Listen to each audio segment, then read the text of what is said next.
sommes très heureux de participer au deuxième salon du vin international et nous vous remercions d'ores et déjà pour l'occasion que vous nous offrez ce matin. Alors, l'étiquette, un concentré d'informations, c'est un thème qui a l'air banal et pourtant c'est un grand sujet. Alors, ce sujet nous ramène à une question: comment comprendre une étiquette de vin? Alors, pour comprendre une étiquette de vin, il suffit de connaître quelques mentions obligatoires et facultatives. Lorsque vous arrivez dans la cave et que vous décidez d'acheter une bouteille de vin, l'étiquette qui est sur la bouteille n'est pas juste un bout de papier, mais un réservoir de secrets que nous allons découvrir ensemble. Alors, parmi les mentions obligatoires à découvrir sur l'étiquette de vin, vous avez le nom du château ou du domaine, le nom du récoltant des raisins. En deuxième position, vous avez l'appellation qui vous renseigne sur la provenance des raisins et leur méthode de vinification. La troisième mention obligatoire, c'est la méthode de mise en bouteille des raisins, du vin. Et la quatrième mention, qui est une mention légale, c'est le taux d'alcool du vin. Et souvent, vous le voyez en contre-étiquette de la bouteille de vin. Comme mention obligatoire, mais qui n'est pas souvent remarquée sur toutes les bouteilles, ça dépend des fournisseurs ou des vignerons, vous avez la présence de substances allergènes. Pour parler de ceux qui font des allergies au vin, par exemple, vous avez le message sanitaire qui est adressé aux femmes enceintes. Vous allez voir sur certaines bouteilles, on dessine une petite femme avec un ventre rond.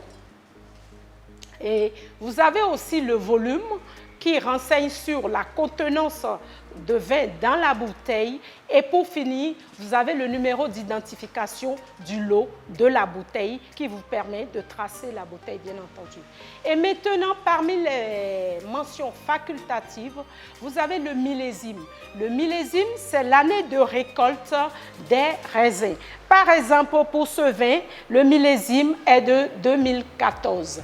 Alors, en dehors du millésime, vous avez souvent sur les étiquettes de vin, on voit des mentions grand vin ou médaille d'or, médaille d'argent, médaille de bronze. Alors, je vais vous expliquer. Faites très attention à ces mentions de grand vin, de médaille.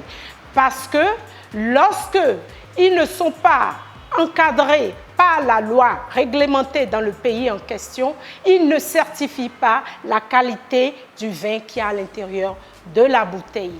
Pour ce faire, les médailles qui ont participé à des concours de vin peuvent être certifiées, qualifiées. C'est ainsi qu'on peut parler des grands crus, des grands Saint-Émilion, ça dépend. Vous verrez médaille d'argent, concours 2017, voilà, concours 2015. Ce sont des exemples que je vous donne ici.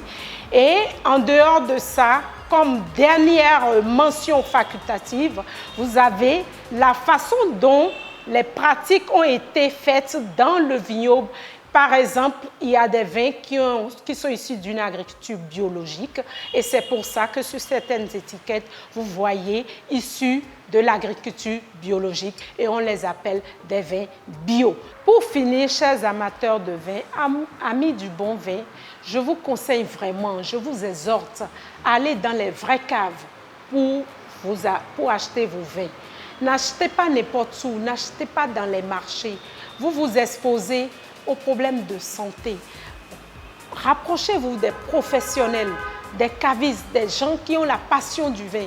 Ils sauront vous conseiller, ils sauront vous montrer les bonnes bouteilles, ils sauront vous guider sur les meilleurs arômes, les meilleurs cépages. J'espère avoir répondu à l'ensemble de vos questions.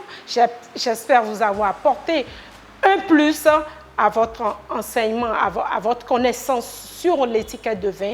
Désormais, vous n'allez plus vous perdre dans les caves, vous n'allez plus vous perdre dans les rayons du cellier, ni dans celle d'aucune autre cave. Je vous remercie.